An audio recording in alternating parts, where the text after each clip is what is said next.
It was another misty morning on the coast of Washington State when we pointed our car toward Olympia and began our quest to find an American dipper.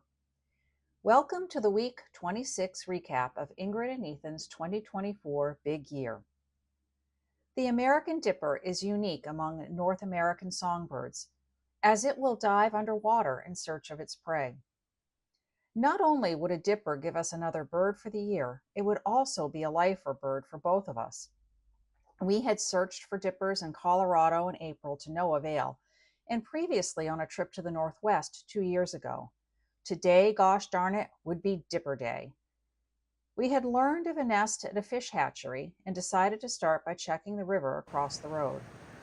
While it looked to be perfect habitat with rapidly moving water, large rocks, and ledges, we saw no sign of the bird.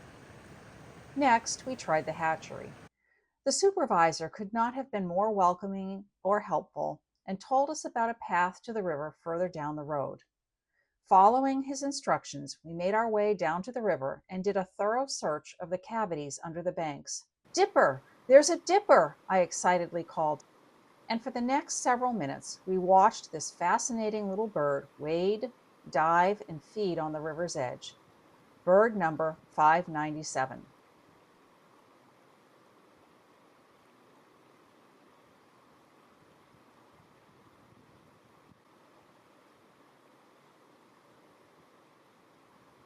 After high fives and hugs, we headed to a national wildlife refuge near Olympia, Washington, where we added a McGillivray's warbler and a Cassin's vireo to both our year and life lists.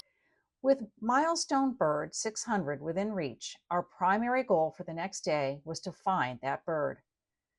On a trip to Seattle 2 years ago, we visited Mount Rainier National Park and came upon a flock of varied thrush at the Longmire area. Since the thrushes had been reported there recently, we decided this would be our next stop. We saw a sign stating that we needed to have a timed entry reservation to enter. Oh no, we were not aware of this. As you might imagine, a decent cell signal in this remote area was a hard thing to come by. Ethan frantically tried to make a reservation for our expected entry time, but the cell gods would not cooperate. What to do? When we got to the gate, Ethan played a confused elderly gentleman baffled by the internet and technology. The gate attendant either took pity on my husband as he babbled about not understanding the website and how he didn't know how to use his phone, and let us pass. Ethan, of course, writes apps and produces YouTube videos. Sigh. About 5 miles later, we arrived at Longmire and found 0 varied thrush in the parking area where we had found them before.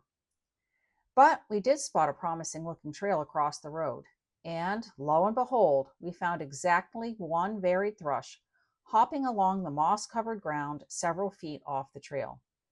We've just come through the Cascades after being at Mount Rainier, where we did indeed get our 600th bird, the varied thrush. Let's hear it, Ethan. Yay! Bird number 600. So What a milestone. But anyway, we are marveling at how different the landscape looks on the other side of the Cascades as we head east toward Yakima. As we reached Yakima, Washington, we made a stop at a wildlife management area where Bullock's oriole and Lewis's woodpeckers had been reported, both in relatively high numbers. All we needed was 1 of each.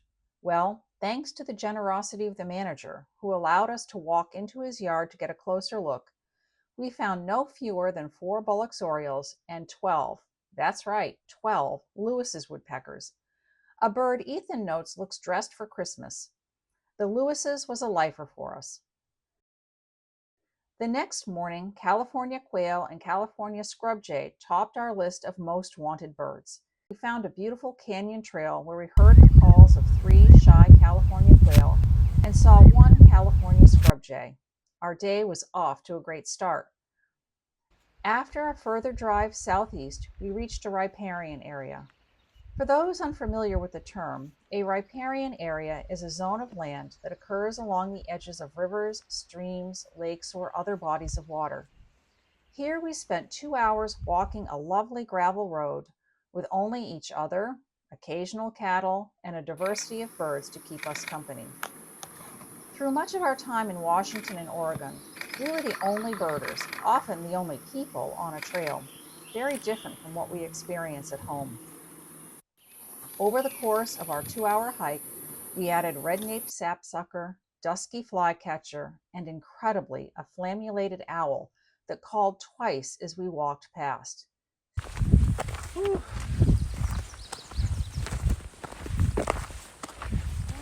Thank you, owl, for sparing us a late-night trip in search of you. Here we are approaching the Hood River and the border between Washington State, which we are leaving, and Oregon, which we are heading into. So we are leaving our 33rd state of our lower 48 big year. And Ethan, what number state does that mean we are entering next? 34. On our route, we stopped at the Deschutes National Forest Aspen Restoration Project in search of Williamson's sapsucker and white-headed woodpecker. This was the perfect place to find them among the aspens and ponderosa pines they favor. And after a good bit of searching, find them we did, not to mention the boisterous flock of pinyon jays that found us.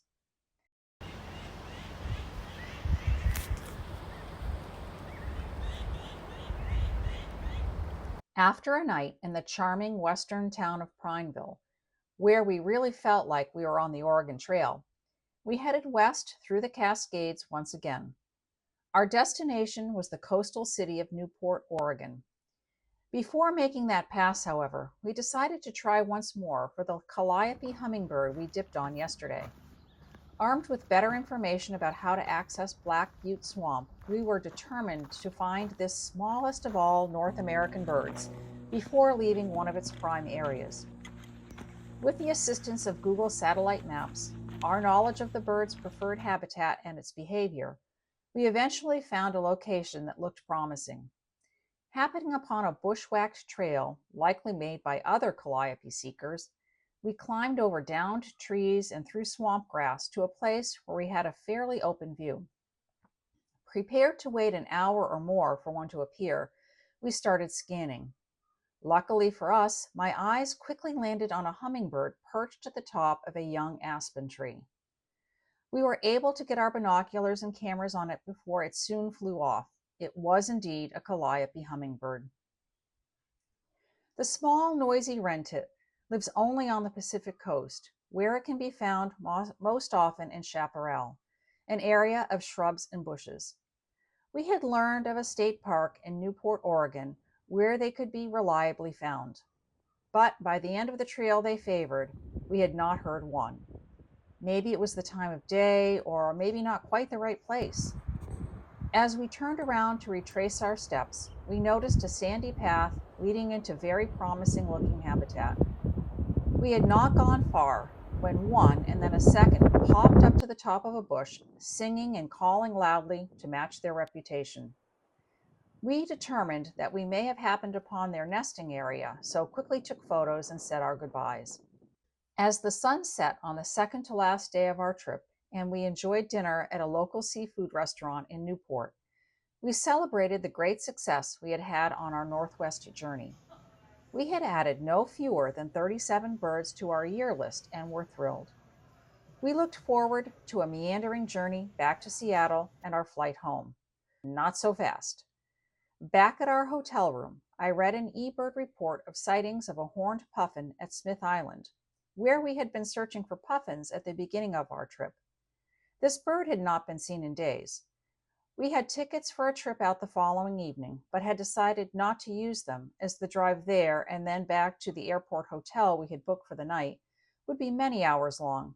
But how could we leave without trying again? To make the long journey north more palatable, we decided to visit Columbia Ridge Winery in Vancouver, Washington, for a rest and refreshment stop. We thoroughly enjoyed tasting the small vineyard's delicious wines while overlooking the vines on a rare, dry, sunny day in the Columbia River Valley. Ethan made quick friends with the vineyard cat, aptly named Syrah. We arrived in Port Townsend in a steady rain, not exactly the best weather for a boat trip. At 7:30, we set off in heavy drizzle towards Smith Island. Once near the island, we began scouring the waters for our bird among flocks of rhinoceros auklets, pigeon guillemots, common murres, and an assortment of gulls. We spotted several tufted puffins, but no horned puffin. The time was getting late, the light quickly faded, and the drizzle morphed to a steady rain. And then a miracle happened.